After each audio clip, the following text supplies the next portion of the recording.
कभी सोचा है जब एक नदी हिमालय के ग्लेशियर से निकलती है तो वो कितनी साफ होती है। गंगोत्री के पास गंगा, यमुनोत्री के पास Yamuna, crystal clear water, cold, fresh, alive. लेकिन जैसे जैसे ये नदियां इंसानों के बीच आती हैं, उनका रंग बदलने लग जाता है। पहले प्लास्टिक, फिर सीवेज, फिर इंडस्ट्रियल केमिकल, और फिर धीरे धीरे ये जिंदा नदी नाले में बदल जाती है। आयरनी देखिए, हम नदियों को माँ बोलते हैं और फिर उन्हीं नदियों में अपना गटर छोड़ देते हैं। सेंट्रल पॉल्यूशन कंट्रोल बोर्ड के असेसमेंट के अकॉर्डिंग इंडिया में 296 पॉल्यूटेड रिवर स्ट्रेचेस आइडेंटिफाई किए गए हैं। सीपीसीबी के हिसाब से अगर रिवर का बीओडी यानी बायोकेमिकल ऑक्सीजन डिमांड अगर 3 मिलीग्राम पर लीटर से ऊपर चला जाए तो जो वो पानी है ना, वो नहाने के लिए भी अनसेफ माना जाता है। और जो कुछ इंडियन रिवर्स हैं उनमें ये जो लेवल है वो 30 mg पर लीटर से भी ऊपर जा चुका है। मतलब रिवर लिटरली ऑक्सीजन लूज कर रही है। और रिवर्स में जब ऑक्सीजन कम होती है तो वहाँ के जो जलीय जीव हैं वो मरने लगते हैं। सबसे शॉकिंग बात, अर्बन एरिया में हर दिन लगभग 72,368 मिलियन लीटर सीवेज निकलता है। और ये सीवेज इतना होता है कि जो ओलंपिक साइज के स्विमिंग पूल है, ऐसे 30,000 स्विमिंग पूल भरे जा सकते हैं। लेकिन उसमें से सिर्फ 31,841 मिलियन लीटर सीवेज को ट्रीट करने की कैपेसिटी ही हमारे पास है। और दिल्ली में जो यमुना नदी का स्ट्रेच है वो टोटल यमुना नदी का केवल 2% है। और जो पोल्यूशन लोड है उसका 80% वही एब्जॉर्ब करता है और उसी में हम पूजा करता है। सिर्फ सीवेज ही नहीं, और जो इंडस्ट्रियल केमिकल्स हैं वो भी नदियों को पोल्यूट कर रहे हैं। कानपुर की गंगा, अहमदाबाद की साबरमती और दिल्ली की यमुना जो इंडिया के मोस्ट पोल्यूटेड स्ट्रेच है उसमें काउंट होते हैं। दिल्ली की यमुना में स्टडीज के अकॉर्डिंग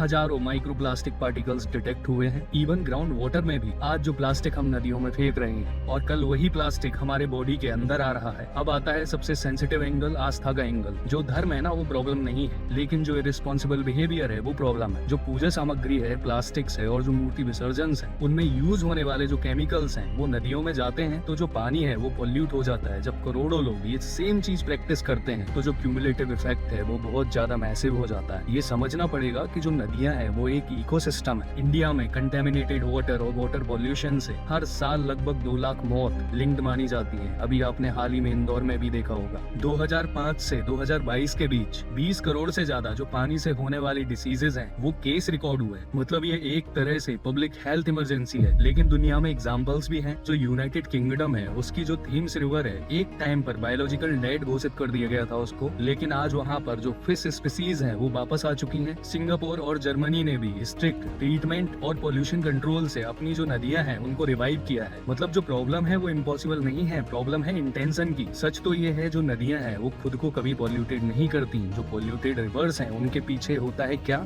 एक पॉल्यूटेड माइंडसेट। अगर हम अब भी नहीं समझे तो जो फ्यूचर में जो वॉर्स है ना वो ऑयल के लिए नहीं, क्लीन वाटर के लिए होंगी।